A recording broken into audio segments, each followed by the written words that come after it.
অ্যালুমিনিয়ামের কড়াই বাদ দেওয়ার জন্য আমি দুটো লোহার কড়াই কিনেছি। যদিও আমার ঘরে আগের থেকে আরও দুটো লোহার কড়াই ছিল, একটা একেবারে ছোটো আর একটা আয়রন শিটের। এবং এই দুটো লোহার কড়াই আমি কিনেছি ঢালাইয়ের। তো ঢালাইয়ের কড়াই জন্যে অনেক কিছু সিজনিং করতে হয়েছে।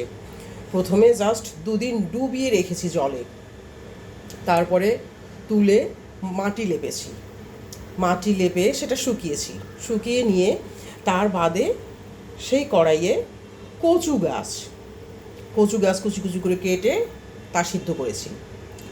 সব কিছু শেষে ঝামা দিয়ে ঘষতে হয়েছে, অনেক অনেক ঝামা দিয়ে ঘষে নিয়ে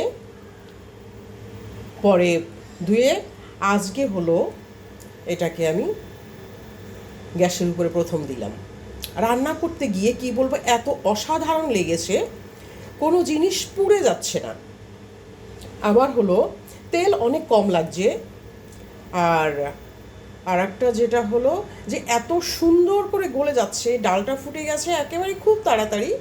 এবং এই চিচিঙ্গা ভাজাটাও সেম, খুব তাড়াতাড়ি গলে গেছে এবং সুন্দর নরম হয়েছে, একটা অন্যরকম চেহারা। আর আয়রন ঘাটতি মিটবে সেটা তো নিশ্চিত। আয়রনের কড়াই যেহেতু আমাদের এনিমিক যারা আছে তাদের আয়রন ডিফিসিয়েন্সি কমে যাবে, তার মানে রক্তাল্পতা থাকবে না। সো আমি বলবো যে সবাই আয়রনের কড়াই ট্রাই করবেন, অন্তত শরীরের কথা চিন্তা করে হলেও।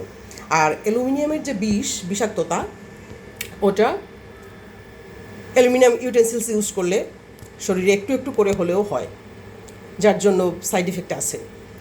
তো আমি বলবো যে নিজেদের শরীরের কথা চিন্তা করে হলেও লোহার কড়াই সবাই ইউজ করার জন্য চেষ্টা করবেন। ভালো থাকবেন, ধন্যবাদ।